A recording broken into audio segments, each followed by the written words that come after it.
Hello everyone, welcome to our YouTube channel Shiksha Alliance. Today we are going to start our daily current affairs session in which we will cover important news from several newspaper, PIB and various government sources.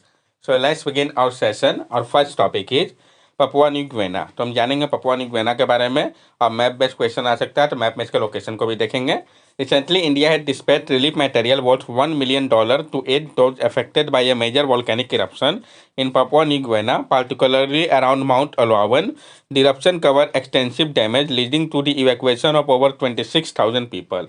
अभी हाल ही में भारत ने dispatch किया था relief material को, जिसका vault जो था वो $1 million था, ताकि मदद किया जा सके जो अफेक्टेड हुए थे मेजर वोल्केनिक इरप्शन के कारण पपुआ न्यू गिनी में, पार्टिकुलरली अराउंड माउंट उलावन के पास।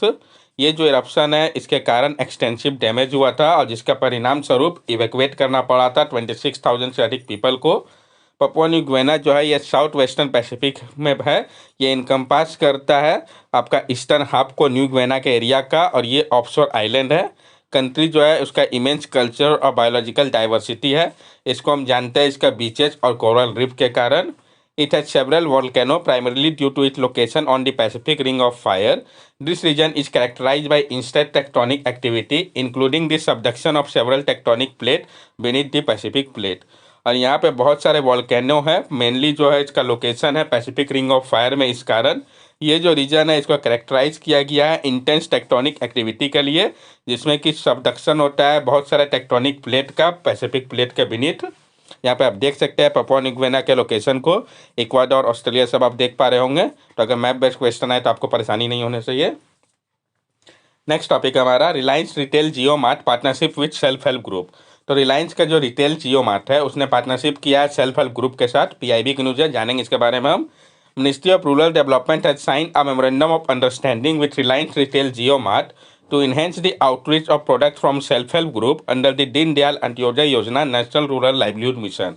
जो मिनिस्ट्री ऑफ रूरल डेवलपमेंट है उन्होंने साइन किया है एक मेमोरेंडम ऑफ अंडरस्टैंडिंग को रिलायंस रिटेल जियो मार्ट के साथ, ताकि इन्हेंस किया जा सके जो पहुंच है प्रोडक्ट का सेल्फ हेल्प ग्रुप का दीन दयाल अंत्योदय योजना नेशनल रूरल लाइवलीहुड मिशन के अंतर्गत।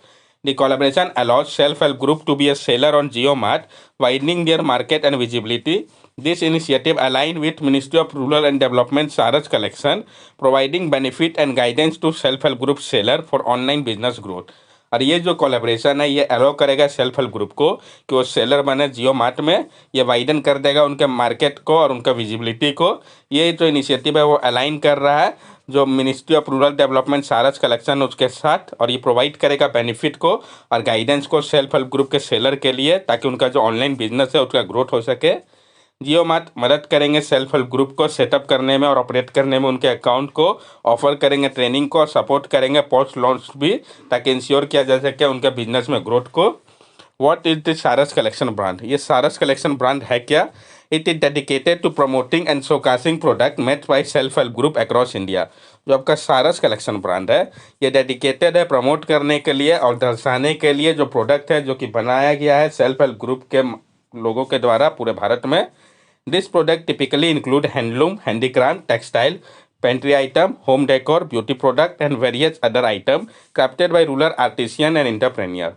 और ये जो प्रोडक्ट है ये टिपिकली इंक्लूड करता है handloom, handicraft, textile, pantry item, home decor, beauty product और अलग अलग आइटम को जिसको कि क्राफ्ट किया गया है रूरल आर्टिसियन या इंटरप्रेन्योर के द्वारा।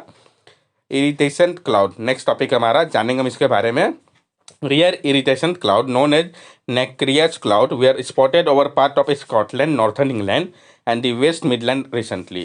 अभी हाल ही में जो एक रियर इरिटेशन क्लाउड का फिनोमिनन है जिसको कि हम नेक्रस क्लाउड के नाम से भी जानते हैं, इसको देखा गया है जो पार्ट है आपका स्कॉटलैंड, नॉर्थर्न इंग्लैंड और वेस्ट मिडलैंड के पास।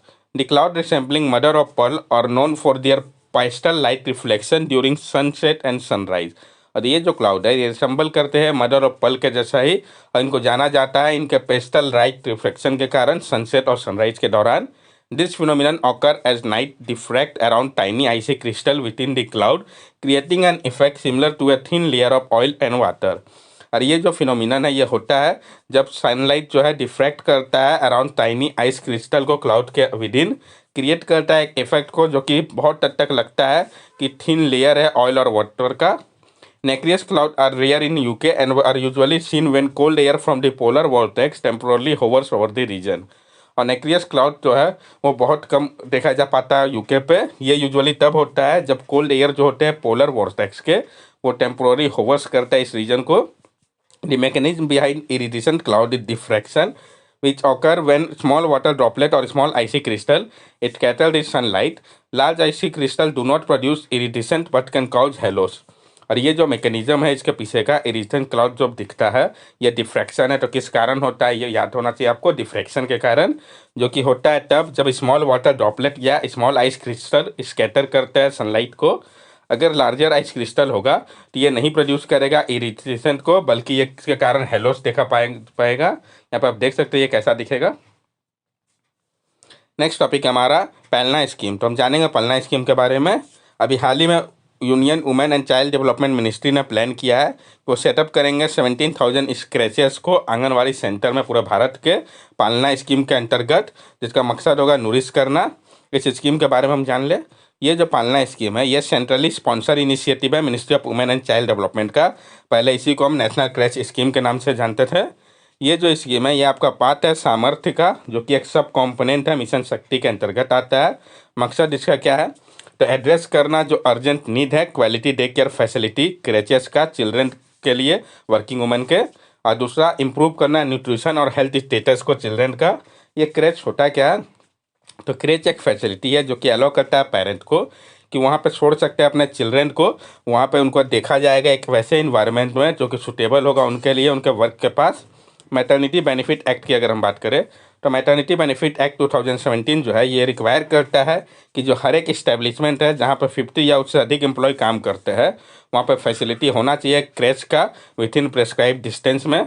अगर हम फोकस की बात करें इस स्कीम की, तो ये स्कीम का फोकस दो टाइप ऑफ क्रेच के ऊपर है। पहला है आपका आंगनवाड़ी कम क्रेचेस और दूसरा है स्टैंड अलोन क्रेच।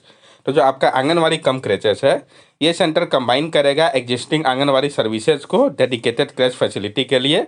अप्रोच इसका होगा कि हॉलिस्टिक एड्रेस किया जाए जो आवश्यक है दोनों ही मदर और चिल्ड्रन का एक कन्वीनियंट लोकेशन पे। और दूसरा जो आपका स्टैंड अलोन क्रेच है, ये क्रेचेस जहाँ पर रन किए जाएंगे इल्सवाइल नेशनल क्रेच सिस्टम के मदद से, जिसमें इंक्लूड किया जाएगा स्टैंड अलोन क्रेचेस को भी।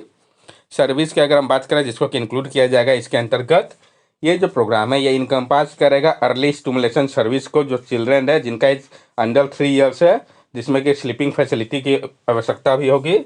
और साथ साथ चिल्ड्रन एज जिनका 3 to 6 ईयर होगा ये प्रोवाइड करेगा उनको प्री स्कूल एजुकेशन, साथ साथ हेल्थ चेकअप और इम्यूनाइजेशन जो कि अलाइन करेंगे पोषण 2.0 के साथ, वो इस इनिशिएटिव का पार्ट होगा। इस स्कीम के अंतर्गत 2 एक्स्ट्रा क्रेच वर्कर जो है उनको अपॉइंट किया जाएगा आंगनवाड़ी पे। टारगेट ग्रुप की अगर हम बात करें तो ये जो स्कीम है ये फोकस करेगा चिल्ड्रन के ऊपर जिनका एज 6 मंथ से 6 ईयर के अंदर होगा, जो वर्किंग वुमेन होंगे रूरल या अर्बन एरिया में, जो कि एम्प्लॉयड होंगी। और मिनिमम पीरियड जो है 15 डेज का होना चाहिए मंथ में या 6 मंथ का ईयर में।